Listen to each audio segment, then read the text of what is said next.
You ever walk away from a conversation feeling like you said everything and still lost? Like your words just disappeared into the noise, and somehow, despite trying to stay calm and clear, you ended up feeling small, like your strength got buried under someone else's volume. Maybe you've been told that staying quiet makes you weak, that if you don't speak up, you're letting people walk all over you. So you explain more, defend harder, and still feel unheard. But what if silence isn't weakness? What if it's the highest form of control? The Stoics believed real strength isn't about reacting, it's about restraint. The ones who say less often see more. And when your silence comes from self-mastery, it becomes power. Not the kind that shouts, but the kind that shifts the entire room. If that's something you feel deep down, and if you value the kind of conversations we have here, do me one simple favor. Hit that subscribe button. It helps more than you know. Now, let's get into it.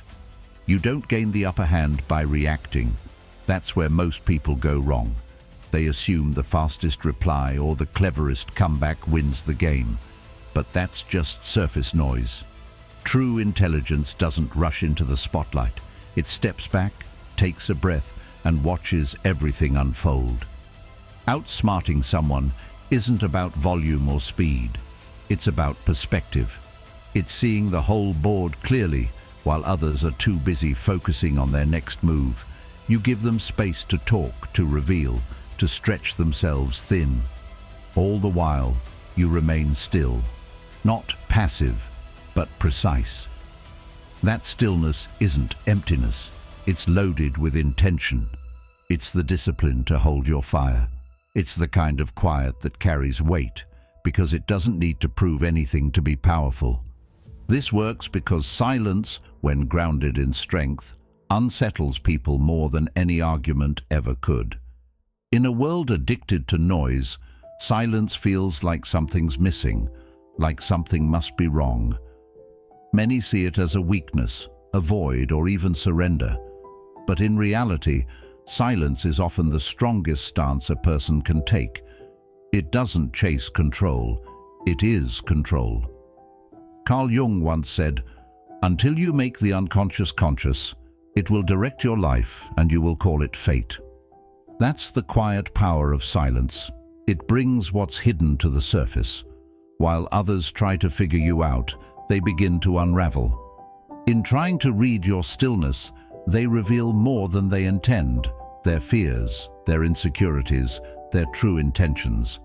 And the more they speak, the clearer their inner world becomes.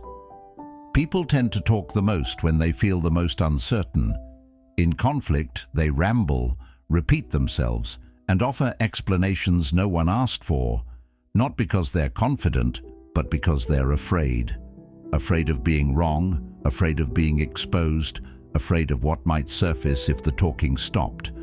The noise becomes a shield, a way to cover something fragile underneath. It's not always self-expression, it's self-protection. Socrates said, "The unexamined life is not worth living," and that's exactly what many avoid. Without reflection, without real clarity, they rely on words to fill the gap, not to reveal the truth, but to hide the fact that they don't fully know it themselves. There's a quiet irony in the way people behave under pressure. The louder they get, the more you see what they're trying to hide. It shows up in those moments when someone can't stop talking, can't stop explaining. They aren't trying to convince you, they're trying to convince themselves. The uncertainty inside leaks out through every word. Plato captured it perfectly. Wise men speak because they have something to say, fools because they have to say something. And in any room, that difference is easy to feel. One person stands firm, grounded, unshaken. The other floats, grasping for certainty, for control, for approval they can't quite get. But when you don't give them anything back, when you stay composed, quiet, unfazed, something shifts. Without your resistance, they lose their anchor. They begin to unravel, not because you're doing anything, but because you're doing nothing. Your stillness becomes a pressure of its own. They start talking more, louder, faster, trying to fill the uncomfortable silence that now surrounds them. But the silence doesn't go away. It reflects everything they're trying to bury, and that's what shakes them most. Because silence doesn't lie. It doesn't give them a script to follow or a distraction to hide behind. It just shows them themselves. That's what people really fear about silence. It's not the absence of noise, it's the presence of truth. Not the kind they polish or perform, but the kind that simply exists. Aristotle once said, "Knowing yourself is the beginning of all wisdom." But knowing yourself means slowing down, being still, and letting the noise fade. And for many, that's unbearable. Because when the distractions stop, they're left with thoughts they've avoided for years. So they talk, they argue, they deflect. Not to reach you, but to escape themselves. To outsmart someone, the first thing you do is take control by refusing to play by their rules. Most people aren't looking for understanding when they argue. They're looking for dominance. They don't bring up an issue to resolve it. They bring it up to provoke you, to get you off balance, to see if they can steer the emotional temperature of the room. It's not about truth, it's about control. And the tool they use most often is reaction. They push buttons. They poke at your insecurities. They dangle guilt, frustration, or ego in front of you like bait. And if you bite, if you respond with emotion, you give them the map. You show them where you're vulnerable. Reaction becomes data. It's no longer just energy, it's ammunition. Once they know where you'll flinch, they don't stop. They test those spots again. They lean into them. Each reaction you give reinforces their sense of control. This is how manipulation works. It's subtle. It doesn't always come with raised voices. Sometimes it's wrapped in concern, in charm, in carefully placed words designed to pull you out of your center. But the moment you respond impulsively, you've stepped onto their field. So what happens when you don't? What happens when you remain still? Not just in your words, but in your inner state. No flare of anger, no need to explain or defend. Just calm, steady presence. That's when everything shifts. You're no longer the one being observed, they are. You stop offering feedback, and suddenly they're the one unsure. They start filling the silence, grasping for control that's quietly slipping from their hands. What felt like certainty for them starts turning into doubt, because without your reaction, they're left with themselves. No mirror, no friction, no clear path forward. That's when the game breaks. Their strategy was built on the assumption that you'd play along, that you'd argue back, defend yourself, try to correct them. But when none of that happens, their footing slips. You didn't just remove your words, you removed the structure they were leaning on, and they're left scrambling, unaware that they lost the moment you refused to engage on their terms. Silence is unsettling to those who rely on control. It strips away their usual tactics. It doesn't give them feedback, cues, or a script to follow. When someone can't predict you, they feel vulnerable, not because you've done anything threatening, but because their sense of control is slipping. We fear what we can't define, and silence, especially when it's calm and intentional, becomes impossible to read. That's where the discomfort begins. When someone talks, they reveal their thoughts. But when someone simply watches, when they offer no reaction, no resistance, they stop being a participant and start being a mirror. And most people aren't ready to face what that reflection shows them. Carl Jung said, "Everything that irritates us about others can lead us to an understanding of ourselves." Silence brings that irritation to the surface. It's raw, unfiltered, and it doesn't let them hide behind a story. Without the buffer of your reaction, they're forced to confront themselves, their tone, their motives, their contradictions. And in that space, where they expect a push but get nothing at all, they start to expose more than they ever meant to. It's in that silence, ironically, that people speak the loudest. Not through what they say, but through how they say it. You hear it in the over-explaining, the repetition, the rising urgency in their voice. That's not clarity, it's insecurity trying to sound confident. And the harder someone tries to convince you, the more they reveal they're not fully convinced themselves. Plato once said, "Truth is the beginning of every good thing." And truth doesn't perform. It doesn't try to persuade. It simply stands, calm and quiet, needing no applause. As you sit in silence and truly observe, you start picking up on what they're trying to cover. You notice the mismatch between their words and their energy. You hear the forced conviction. You see how their confidence falters the moment there's no one pushing back. And that's when everything becomes clear, not just what they're saying, but what they're protecting. The fragile ego behind the firm stance, the doubt behind the confidence, the fear behind the force. That's why the most powerful people in the room often say the least. They aren't there to win attention or dominate a conversation. They're there to see clearly. They listen, not just to the words, but to the spaces between them. They read posture, tone, intention, and in doing so, they gain something far more valuable than a quick win.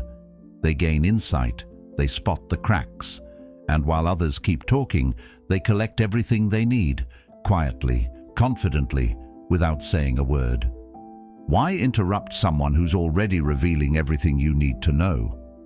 When a person talks long enough, they hand you the truth, unfiltered, unguarded, without realizing it. Socrates once said, "I know that I am intelligent because I know that I know nothing." That's not weakness. That's strength disguised as humility. It's the kind of awareness that steps back, watches, listens, and lets others show their hand. And while they think they're playing the game, they don't notice they've already become the subject of it. Because you're not in the match, they are. You're just watching. There's a different kind of power that comes when you stop reacting, not passivity, not avoidance, but a steady, patient clarity that allows you to see things others miss.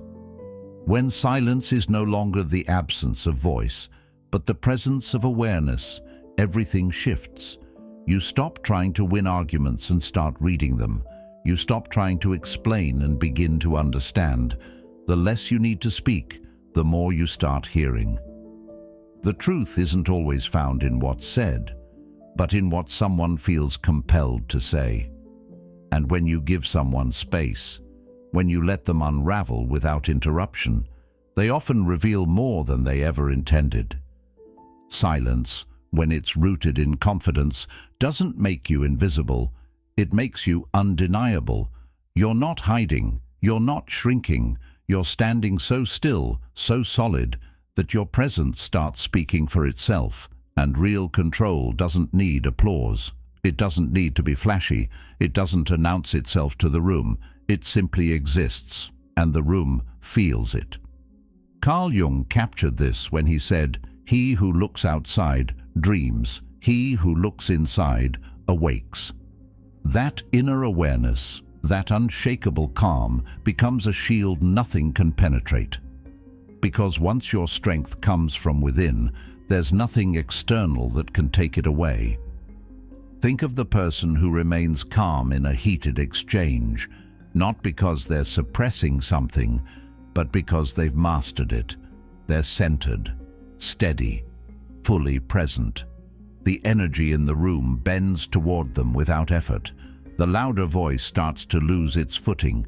The aggressive stance begins to tremble, because the pattern they're used to, push, provoke, argue, suddenly stops working. And in that stillness, their words begin to echo back. They start hearing themselves without your interference. And often, what they hear isn't impressive. It's fragile. That's the moment when silence becomes more than just stillness. It becomes a kind of mirror. and most people don't like what they see when it's held up to them without distortion. Plato once said, "The greatest wealth is to live content with little." But in conflict, most people aren't content with less. They want reaction, they crave resistance. It gives them a sense of identity, something to push against.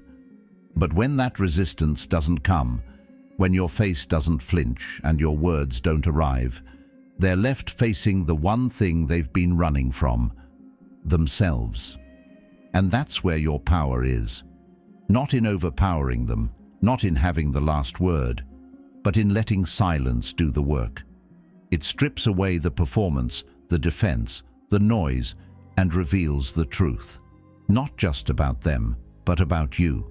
That you don't need to defend what's already solid, that you don't need to respond to stay in control, because real control isn't loud, it's quiet, and it's unshakable. But silence, on its own, isn't always strength.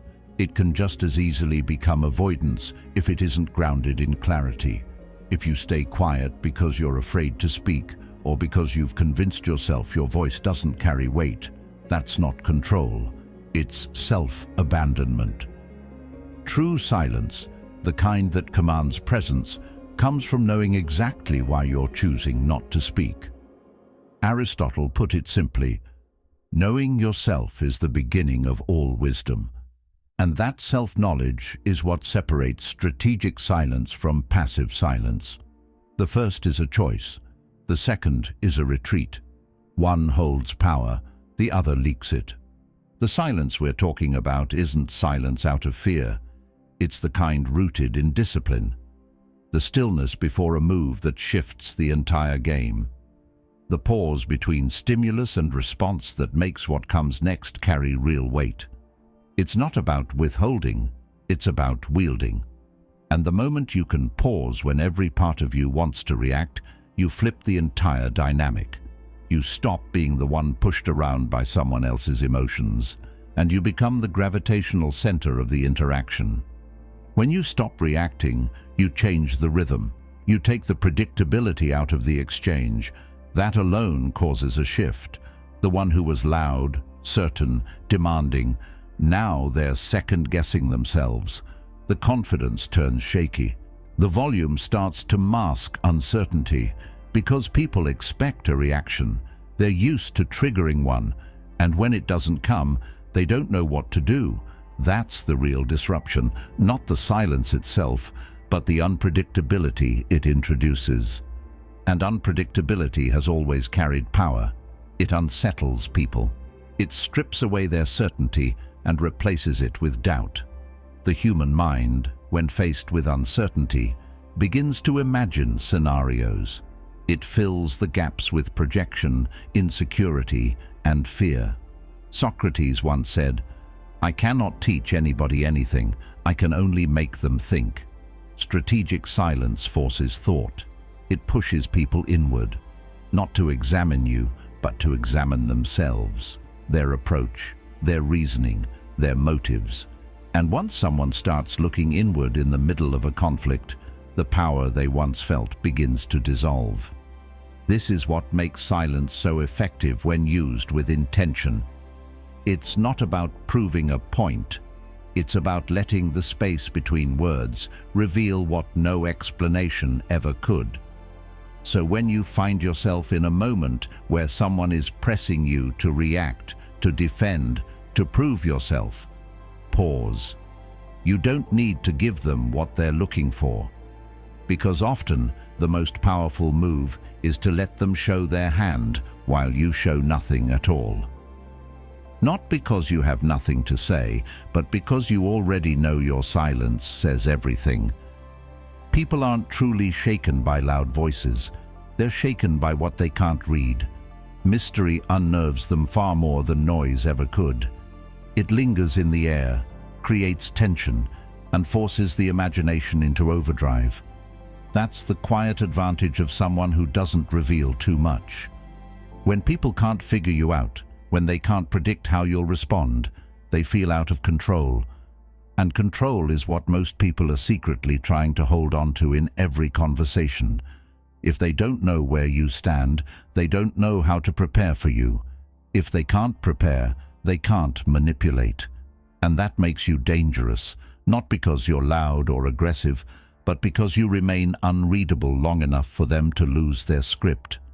There's nothing harder to influence than someone who keeps their emotional center intact, someone who doesn't blurt out every opinion, who doesn't wear their reactions on their sleeve. That kind of presence confuses people. It's like staring at a blank screen. They start projecting their own thoughts, fears, and assumptions onto you. Carl Jung once wrote, "The meeting of two personalities is like the contact of two chemical substances. If there is any reaction, both are transformed."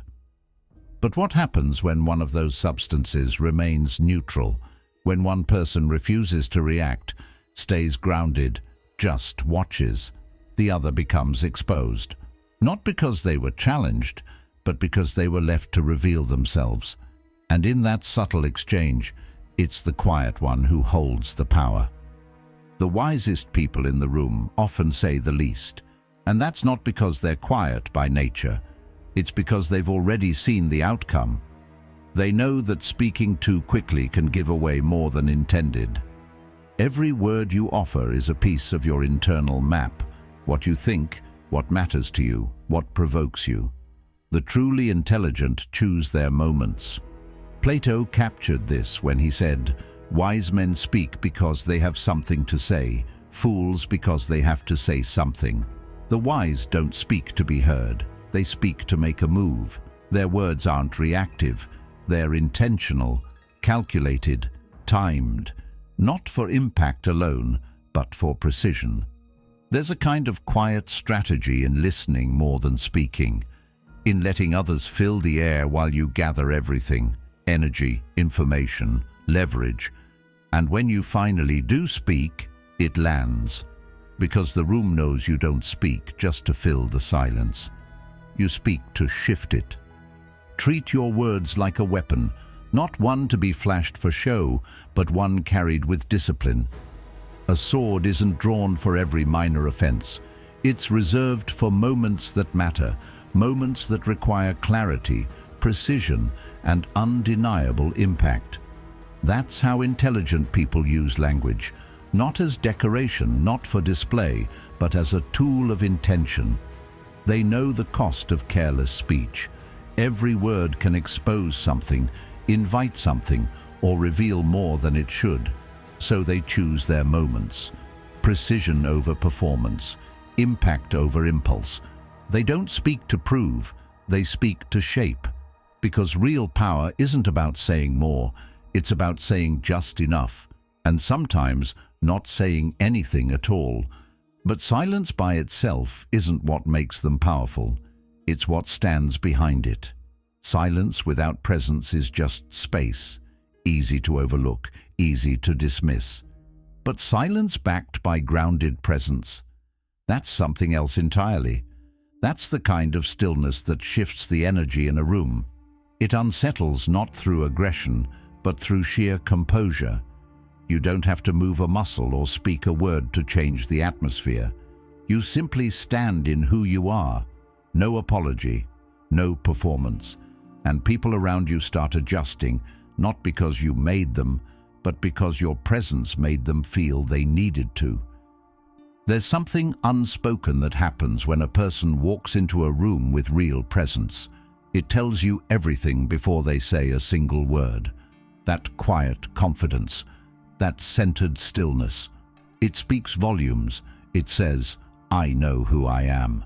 It says, "I don't need to overpower this room. I am the room." When your energy communicates that, your silence becomes undeniable. It commands attention without asking for it. It shifts people's tone, their posture. Even their arguments begin to soften, not out of submission, but out of awareness. They feel it. They sense that they're dealing with someone who doesn't need noise to be respected. Aristotle believed that character is revealed through action, not through words. And presence is action without movement. It's a signal that you've done the internal work. that you're not shaken by noise, not baited by ego, not stirred by shallow challenges. That alone changes everything, because once your presence carries weight, your voice doesn't need to. You don't have to talk over anyone. You don't have to defend yourself. People feel the boundary, you don't have to speak aloud. Presence has nothing to do with being loud or dominating the conversation. It's about the stillness inside you when everything around you demands a reaction. It's being so deeply rooted in your own identity that chaos can't uproot you. It's knowing your values, your principles, your line, and never needing to shout them to prove they exist. That kind of presence is magnetic. It doesn't pull people toward you through charm. It does it through certainty, through depth, through stability. And that kind of presence, that speaks louder than any performance. Socrates once said, "Be as you wish to seem." That's what presence is. It's living in alignment with who you say you are. No contradictions, no mask, just quiet, consistent strength. The kind that doesn't flinch, the kind that doesn't try to impress, the kind that is.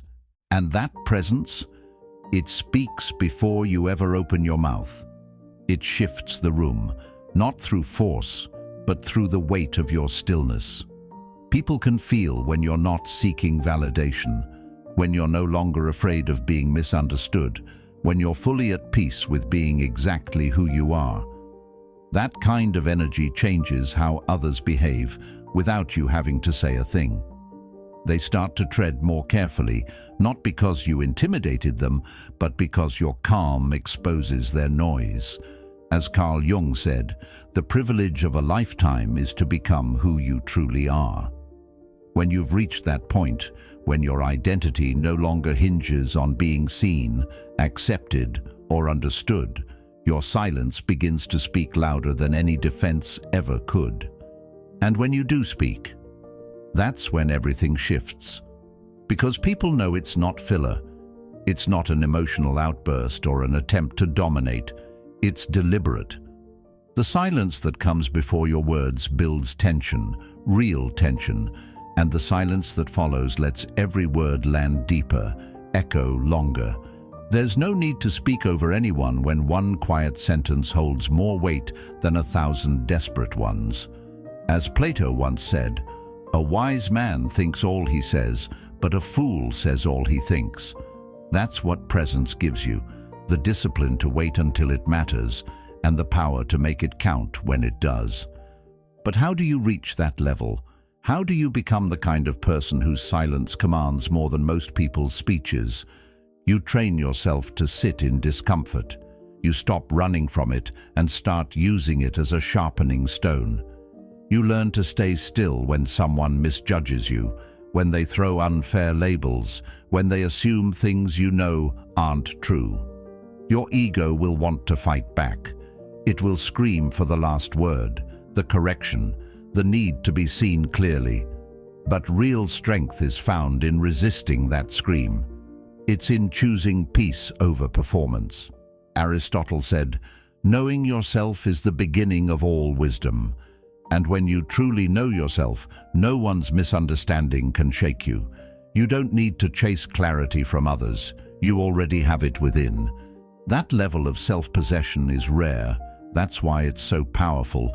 Because once people realize they can't provoke you, that they can't drag you into their emotional maze, they lose control of the narrative.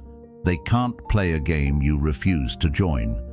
And when you stop needing to defend yourself, when you let go of the urge to be understood, you become immune to manipulation. That's how manipulators work. They fish for reactions. They poke until they find an open wound. But if you don't react, they have nothing to work with.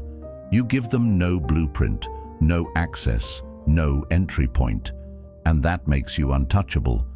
So the real question is, can you hold your ground in silence while the world tries to pull you into noise? Can you sit with being misread and still remain steady? Can you trust your truth enough to let it speak for itself, even when others can't hear it?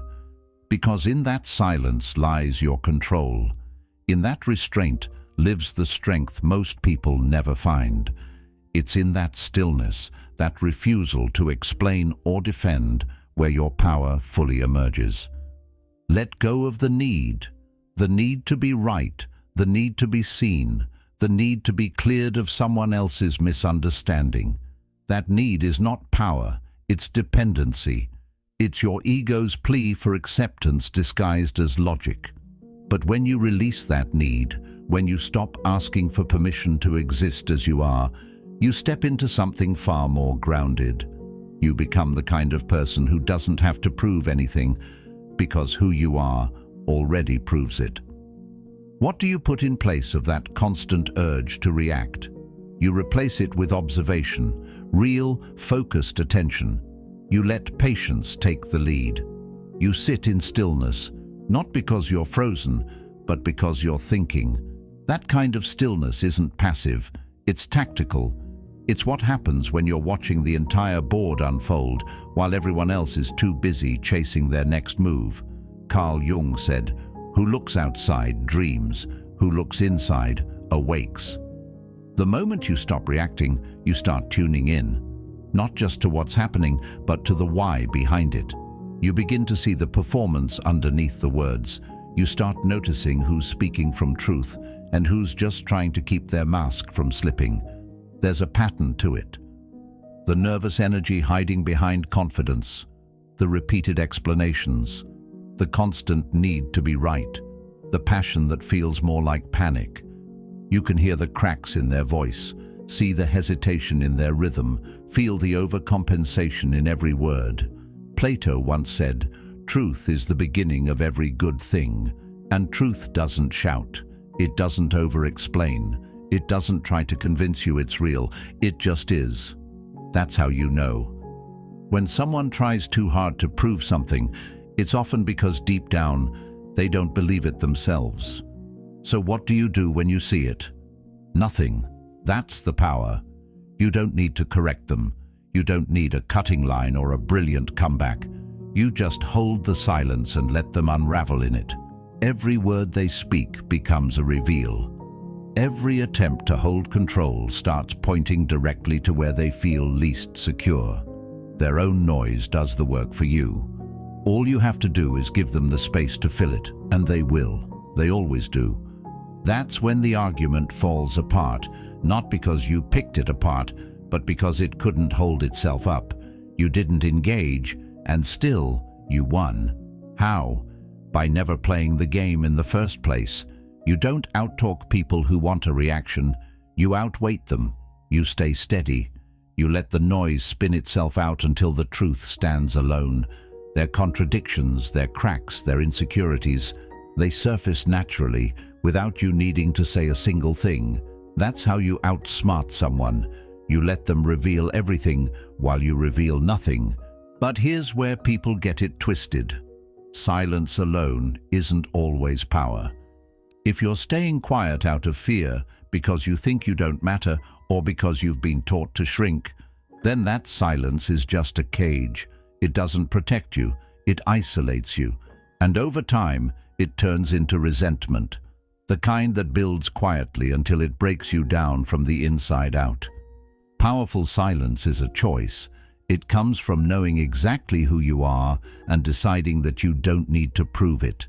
It's not rooted in fear, it's built on self-respect. Because when your silence comes from a place of strength, it doesn't suppress you, it elevates you. It becomes a calm that no storm can shake. But when it comes from fear, it steals your voice long before you ever get the chance to use it. And that kind of silence doesn't make you powerful, it makes you invisible. So if you're going to be quiet, make sure it's because you're choosing not to speak, not because you've forgotten you're allowed to. So, how do you know the difference? How can you tell if your silence is a weapon or a cage? It's in the intention. If your silence feels like peace, grounded, alert, aware, then you're holding a weapon. If it feels like suffocation, like self-betrayal, like retreat, then you're hiding. Socrates said, The secret of change is to focus all of your energy not on fighting the old, but on building the new.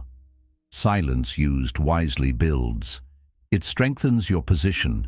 It gives you space to grow. But silence used to avoid becomes a prison. In a world that never stops talking, your silence can become your greatest statement.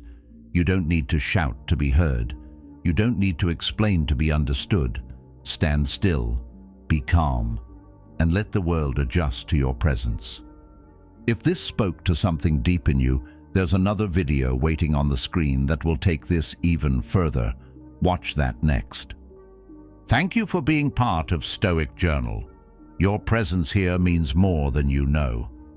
And remember, true strength isn't in how loud you speak, but in how deeply you listen. We'll see you back here soon.